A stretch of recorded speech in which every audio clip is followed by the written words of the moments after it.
All right, this is my thank you video.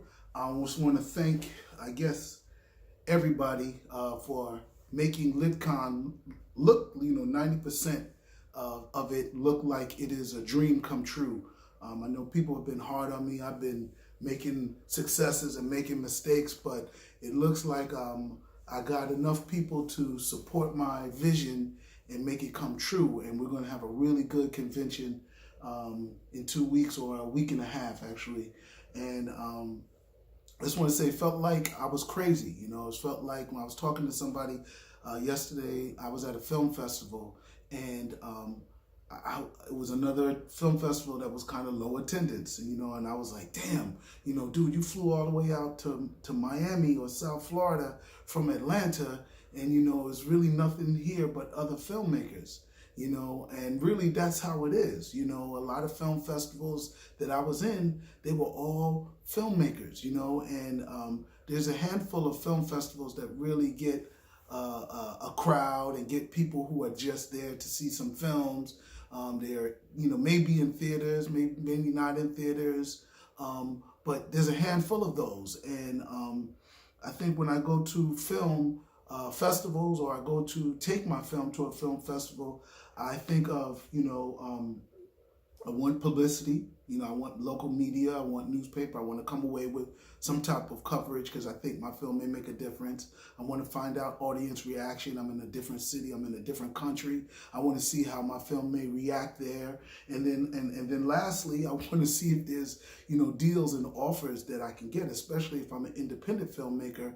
I want to see if there's deals and stuff that I can get, if there's agents, if there's distributors, if there's buyers, lawyers, other people that I can do business with. And a lot of these film festivals don't have like any of that. I mean, not one agent is coming there, not anybody. And you have to do all of your networking online or over the phone, through mail, after you go to the festival. And I've been to, American Black Film Festival. I've been to Sundance Film Festival. I've been to Urban World in New York. And these are real film festivals. I went to the Black Film Festival in England, and those are, I want to say they're not the ones that are the only real film festivals, but those are film festivals where you can walk away with a deal. There's so many people out at Sundance and at ABFF, and any of those that I mentioned, that if you film your screen your movie across the street, there's enough distributors walking by that they'll be like, oh, I'll go across the street and check your film out. So I think that's important. And so I also been to book fairs where, of course you want to sell books, but I've been to plenty of book fairs, urban, science fiction, mainstream, where there weren't even a lot of buyers. Authors were trading books with each other. I mean, I would go and, no, I'm flying everywhere I go with a hotel room. So hotel, if I'm doing one night, sometimes I had to do 2 nights. That's $200 a night. I mean, $200, right? Easy. $75 now is a motel. So over $100. So that's $200. Then there's a flight. Cheapest flights is to even Atlanta is 120, 100, something like that, right? So I'm $300 in the hole. I'm getting there. I gotta sell almost 100 books just to make my money back, and I'm not, I can't take but 30 books in my carry-on, or else I'm gonna pay an extra $30 for luggage, right? And that's $30 each way. So for me, I at least want to sell my 30 or 40 books that I can fit in my luggage. There's places and festivals that I went, the highest author sales wasn't much over 10 books. I mean, that's crazy. So when I thought of LitCon, I was like, yo, how can we get, the audience in there? How can we get energy in there? How can we spark flames? And the biggest convention that I saw was Comic-Con. Was, going to Comic-Con in San Diego. I've been about 7 times. And each time I've seen so many fans. I've seen the book publishers there like it was Book Expo New York. And I know as much as people talk about Book Expo New York, that is really big for book events. Those same publishers are at a comic book convention. And so I wanted LitCon to be like that. And I've seen the excitement. I've been to Dragon Con. I've been to ours, Florida SuperCon. I've been to, you know, a bunch of comic book conventions, and even the black conventions get large crowds. So I wanted to max that out, you know. And the problem at a lot of these comic conventions is the authors don't always sell that much. So I wanted to create something where authors would sell more, and I wanted to bring the energy of a film festival. So ABFF was local. I'm in South Florida, and it sounded like it would work. And I put this idea together. I was promoting it through my videos, and it really seemed crazy. It was nothing like it. I still, to this day, don't know how Jeff Friday and the people at ABFF are going to react to it. I actually feel at this point it's a complimentary event. You know, I'm bringing more energy to South Beach at the same time as their festival. So I hope they embrace it. But it was meant not to be contrary, you know what I'm saying? It was meant to be complementary. And so that's one element. But how did the film part come in? I have a movie, and I think back in December, I was scared that LitCon, you know, I had to put my first down payment on the room. And I was like, Dad, I'm coming out of my money, you know, for this room. You know, I said, but don't worry, I put, you know, a couple $1,000 on other projects that I believe in. So putting $1,000 here is not that bad. But I was like, you know, I'm not getting, I had two guests booked, right? And they was like, you know, I'll come. And again, yo, the challenge hit me. You know, I'm not getting people to come. And I was like, dang, I'm spending my money. Where can I get some money? And I had not put a release or a screening for my movie out. And my actors had not got a chance to see it. The people that were involved in the film had got to see it. And I was like, you know, that's going to cost me $1,000 and, you know, flyers and work in the streets trying to get people to come and pay, you know, $10, $20 to see the movie. And I was like, you know what? If I got to do all of that, why don't I just do it for my LitCon? And I said, well, our last panel will be me screening my movie. And then I went to a science fiction convention, and I went to the AFM in California, and I met a couple of filmmakers out there, and one of them was Lane Fobbs from Atlanta, and he said, yo, I got my film Becky. You know, I was like, yo, why don't you screen that down at my event? You know, it's not ready in time for you to get it into ABFF, but if you can get something ready, I'll screen it, you know. Then I saw my friend John LeGrand Phoenix, you know, martial artist, and he had a Blade a fan film, and I was like, yo, that's hot. I want people to see that, because, you know, I actually feel, you know, if he'd have done my book Thug Angel, you know, I'm gonna plug myself, it wouldn't have cost any more money to shoot that, and we could have sold that short. So I'm pitching him what I think LitCon is about. You know, team up, Marvel team up. You take my great story, I take your great martial arts and filming, and we come away with a film. So I'm putting that out there.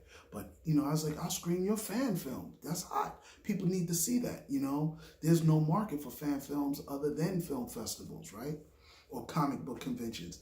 And then, you know, I had another friend, you know, GB, you know, he is a filmmaker out of New York and Atlanta. And I said, yo, GB, you got a film? He was like, yeah, I just screened my film. I said, did you put it in any film festivals? He said, not really. I said, why don't you put it in mine? And I said, you know, I went down and asked the ladies, you know, at the hotel, how much is another room to screen it in? And it was like, boom. I was like, well, I'm going to pull out my film and put out all these films. And then 2 more people came, and I met another person last night. So now we got five films screening, right? That's a full room. And then I have 3 shorts, actually 3 or 4 shorts. So it all came together. At the end of the day, I'm not crazy. I'm probably visionary, or I just supported my vision. I don't say, I'm not going to go all egotistical and say that I'm a visionary, but I'm going to say, yo, I had a vision, you know, and I'm glad people are supporting it. I also had a vision of, you know, just like black writers, you know, so many times I see urban book fairs, and there's, you know, maybe now there's starting to be some paranormal urban books at these urban book events. But even then, when I first started going, and I met Quan, I met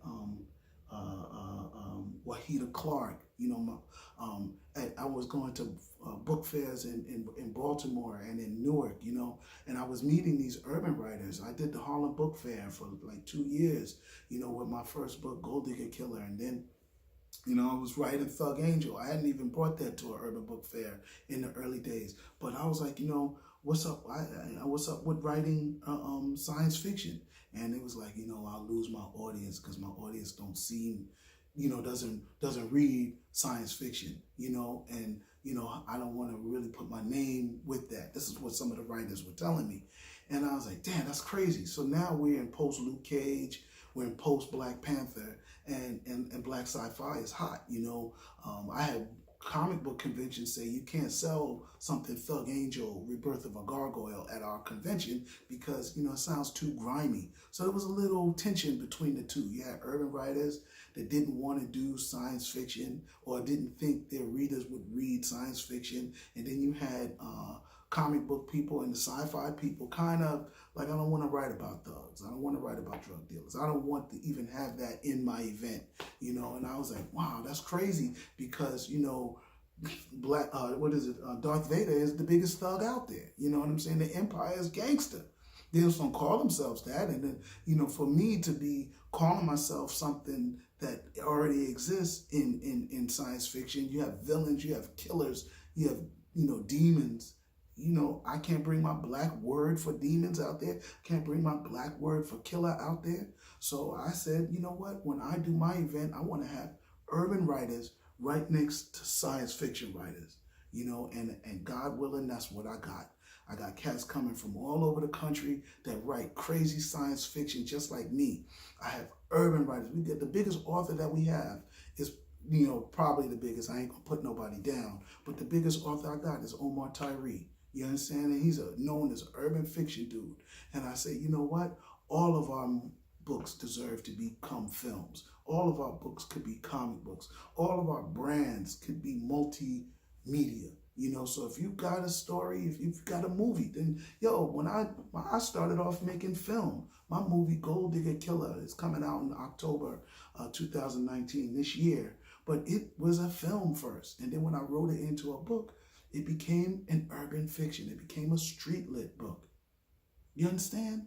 So, we're joined by the hip. And the more we can realize that, the more we can start to team up and do these things, the better off we'll be. So anyway, I just want to thank, this is my thank you video for all of the people that are supporting LitCon, because we halfway there. I couldn't have a LitCon if I'm by myself. I was tired of running up to Spike Lee and Roland Martin and pulling out books and be like, yo, Spike, or my man, Jeff Clanagan from Code Black Entertainment, right? I would run up to him, hey, Jeff, here's my book, Keith, whatever, Roland, whoever. And this is my new story. I felt like a street hustler. Now, I knew my stuff was hot.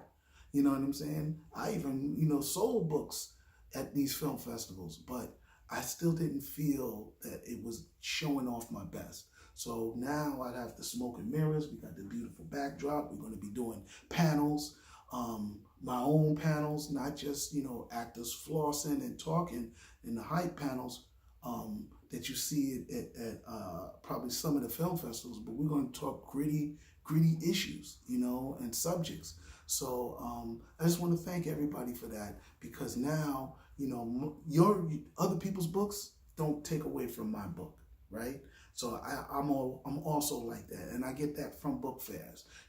Book fairs are not selfish. The writers, they want everybody's book to sell. So that's how I am with my event. I don't care if Spike Lee comes in and he looks at somebody else's table. Sure, I want him to look at mine too, but if he chooses theirs, go for it. You know what I'm saying? So that's really all it is. I just want to thank everybody that's, supported it. I may have about 5 tables left, and that's beautiful. So if this encourages you to get down, get down. But anyway, thank you very much. all the filmmakers, all the comic book people that's coming through. I got a guy that's bringing figurines. Come on, I never envisioned this, right? This is beyond my dreams. I want to thank everybody, and I also want to tell you, if you haven't bought your ticket on Eventbrite, buy your ticket. Yo, come through. This is going to be a beautiful celebration. Sure, it's free for the ABFF people, you know what I'm saying? But $10 is nothing. So come down. All right, peace. That's my time.